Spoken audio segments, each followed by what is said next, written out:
ePeopin, c'est une société dont la vocation est de détecter les talents cachés des personnes, et en particulier des personnes à profil atypique, à savoir des personnes hypersensibles, des hauts potentiels intellectuels, des autistes Asperger, des personnes ayant des troubles, déficits de l'attention, ou des dyslexie, dyspraxie, etc. Notre vocation, c'est de les aider à trouver eux-mêmes leurs propres talents, et de les aider surtout à valoriser ces talents vis-à-vis des entreprises, puisque bien souvent, ces personnalités ont des CV un peu biscornus, avec beaucoup de trous dedans, et on passe d'un domaine à l'autre, etc. Et parfois, c'est pas très bien vu, alors que ils ont plein de talents, et ça prouve que justement, ils savent s'adapter, ça prouve qu'ils ont de la créativité. Première chose, c'est aider ces personnalités à mieux se connaître, à mieux détecter leurs talents, à mieux se positionner, et c'est bien entendu aider les entreprises à mieux recruter ce type de personnes. Pour recruter des profils atypiques, il faut sensibiliser les entreprises, parce que ça ne leur vient pas naturellement. C'est de faire en sorte que les gens comprennent, que les entreprises comprennent que c'est un véritable apport, c'est une véritable bénédiction en fait, d'avoir des gens qui pensent différemment, des gens qui ont une capacité à résoudre des problèmes complexes. Quelqu'un qui est en fauteuil roulant, on voit tout de suite ce qu'il ne pourra pas faire. En revanche, on ne voit pas ce qu'il a dans la tête, on ne sait pas quels sont les talents de cette personne, tout simplement parce qu'on est complètement pollué, on ne va même pas chercher à savoir ce qu'il a dans la tête, parce qu'on voit très bien ce qu'il ne peut pas faire. On a mis en place toute une batterie d'outils pour évaluer les talents. Le recrutement lui-même, qui ne se fait pas de la même façon pour des profils atypiques que pour des personnalités, on va dire, neurotypiques entre guillemets. Un accompagnement avant, un accompagnement après, pour expliquer à l'équipe, sensibiliser les managers et les dirigeants sur tous les talents et tous les apports, tous les bénéfices qu'on peut retirer de ces personnalités. Je veux dire, quelqu'un qui réfléchit différemment, ça ne leur vient pas naturellement que c'est une richesse pour eux. Et donc quand on fait des conférences, les gens comprennent très bien, ils comprennent très vite. Ils se rendent bien compte que finalement, tout le monde a cette petite différence. L'effort d'adaptation, il n'est pas du tout plus important pour les atypiques, bien au contraire, parce que en fait, ce sont des gens qui ont déjà appris à s'adapter ou à se suradapter depuis toujours. Pour faire du recrutement, il y a véritablement besoin de sensibiliser les entreprises. On ne parle pas tellement de compétences, qui sont des notions d'acquis, mais plutôt de talents, qui sont des notions innées. Très facile d'aller chercher les compétences, et beaucoup moins simple d'aller chercher les talents. Hervé Féraud, je le disais tout à l'heure, à peu près 6 millions de profils atypiques aujourd'hui en France.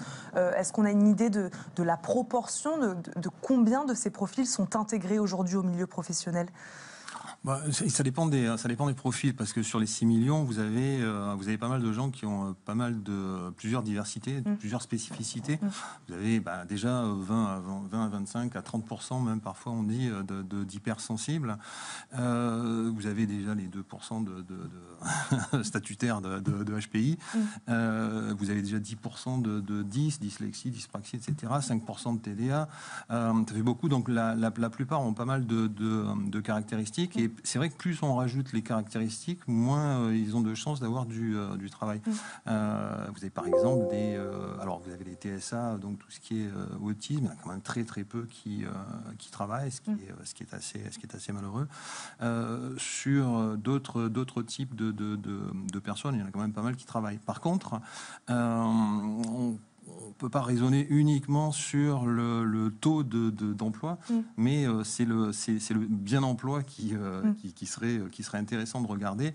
Ce qu'on a voulu faire, nous, au départ, c'est s'attaquer à tout ce qui est peu d'épanouissement, le manque d'épanouissement pour un certain nombre de profils qui sont très mal compris dans l'entreprise, et surtout très mal, à qui on ne permet pas d'exprimer leur talent.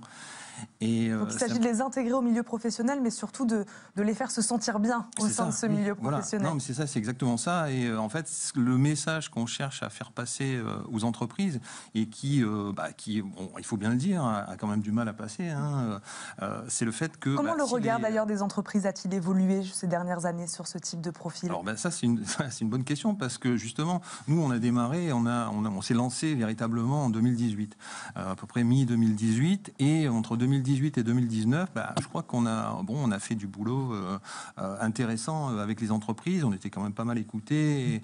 Et ce qu'on a remarqué en 2020 et 2021, c'est qu'il y avait une sorte de recentrage des préoccupations des entreprises vers ce qu'elles considèrent être leurs priorités. Et clairement, dans ces priorités, l'inclusion de la neurodiversité, elle est un petit peu en bas de la pile. Et en effet, c'est dommage. Pourquoi ? Parce que c'est pour une question, d'une part, de productivité. Parce que quelqu'un qui est bien employé, bien utilisé pour ses talents, déjà qu'il soit atypique ou pas atypique, évidemment, il est beaucoup plus productif. C'est encore pire ou mieux, je dirais, pour un profil atypique. Si je prends par exemple un haut potentiel intellectuel qui a des capacités absolument hors normes, qui est capable de faire le même travail en 2 jours, alors que ça prendrait 5 jours à quelqu'un d'autre, lui, s'il est bien employé... Bien encadré, mis en confiance. Oui, c'est ça. Bien. Alors, voilà, on va lui laisser prendre des responsabilités. Je sais pas, ça dépend des individus, bien entendu.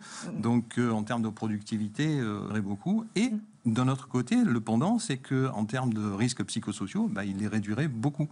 Parce que ils sont beaucoup plus sujets aux risques psychosociaux. De cette manière-là, puis quel est votre travail d'accompagnement là-dessus ? Disons que plus globalement, cela c'est au niveau de l'individu lui-même, mais peut-être que plus globalement vis-à-vis de l'entreprise, on a des programmes effectivement d'inclusion, parce que en réalité ça concerne toutes les entreprises. Il y a un message que je voulais faire passer aux entreprises, c'est que ne croyez pas que dans votre entreprise il n'y en a pas, parce que souvent quand on discute avec quelqu'un, on dit mais nous dans l'entreprise il n'y en a pas. Mais n'importe quoi, il y en a 20-30% comme dans toutes les comme partout ailleurs.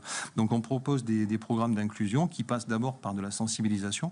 Donc il faut sensibiliser non seulement les dirigeants, les managers, mais aussi les employés, puisqu'il y en a plein qui ne savent pas qu'ils ont une sorte de spécificité et qui expliqueraient bien de leurs soucis. Il y a de la formation, il y a de la détection de talents. Donc on a toute une batterie de tests qui permet de faire des bilans de personnalité et de talents, d'aller détecter des talents cachés notamment. Donc pour mieux les utiliser, bien entendu. Et derrière, c'est effectivement de l'accompagnement. Alors ça peut être avec des coachs, qu'on ne fait pas nous-mêmes, bien entendu, donc on travaille avec des coachs. Mais c'est aussi l'encadrement dans le sens où on peut les faire travailler. Ces profils atypiques peuvent très bien se réunir dans des réseaux internes neurodivers, HPI dans les entreprises, et on peut les faire travailler sur des problématiques à résoudre pour leur propre entreprise ou pour d'autres entreprises. Donc leur donner cette bouffée d'oxygène qui fait qu'ils vont se sentir mieux au travail. Il faut les valoriser.